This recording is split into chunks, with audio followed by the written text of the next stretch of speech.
Dr. Mary. So we've asked this like as on an employee side, and then on the employer side, what would you be looking for as you're making those? And now we're going And actually, I'm going to ask the business owner, Samia. Kelly has a question for you. Okay, great.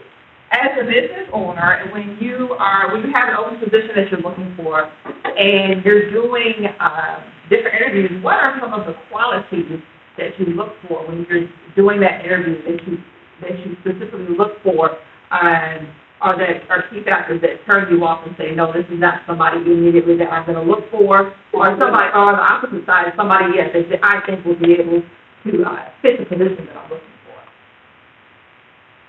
Now, that's a great question, Kelly. I don't know if I've ever been challenged that way. Usually I'm judging other people, so that's a good one.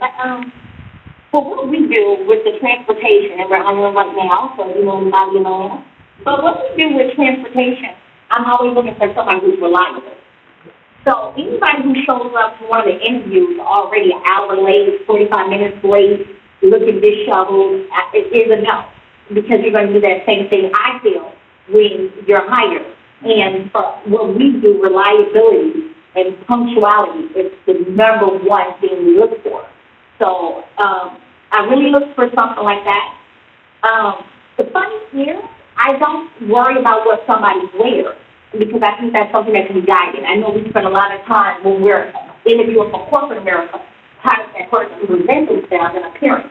Whereas for this blue-collar work, I don't so much about what they wear because I think that they can kind of shape when they get an understanding of what the job entails.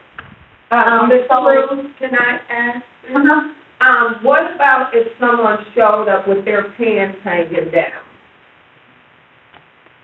So yeah, and because I think a younger generation seems to think it's okay, and so I'll move forward with them, but I'll explain to them that you can't do that with us. Okay. Now, what you do once you clock out, look at that. But here, I need those pants pulled up, and usually they're receptive of it. Okay. Usually they're receptive of it. Now, some persons you have to remind them a couple of times because you have to present yourself once to come home, but. We kind of, when we tap them on the shoulder and remind them, like, hey, not this, in that moment, they're corrected. Okay. It's hard to transport them with the pants down anyway, right? It's so people happy. Right.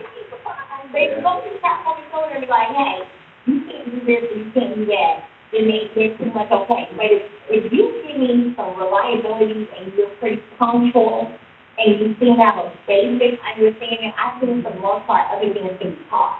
Most jobs, unless there's something specific that you're hired for, but most things can kind of be taught, and they get the culture based on the other people they're working with. They start realizing, oh, that's not tolerated here. Oh, I can't do this here.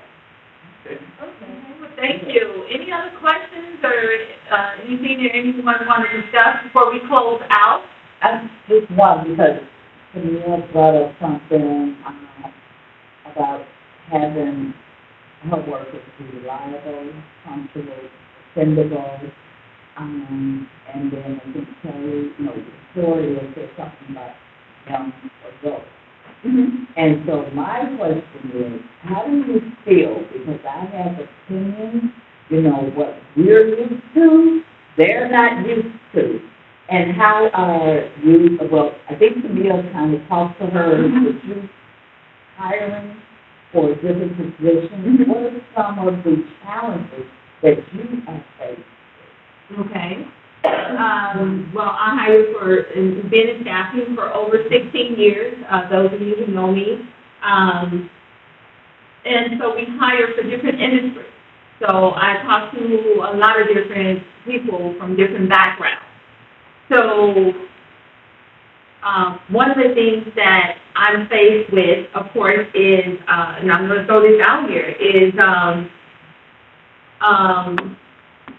some of the young people, it's like they don't really, like, if they don't want a position, they do not, like, come back and let you know.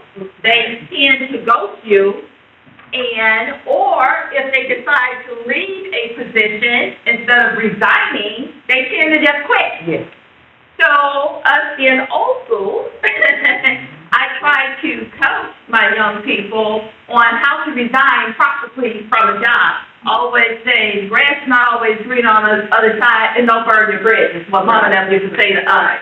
I've learned how to leave a job where a manager might think about me a year later, and or if I would needed a reference, they'll say, hey, call Mary Bell, because she's great. Right. So one of the things that I have been working, especially in this industry, being in staffing for over 16 years, is coaching individuals about how to resign.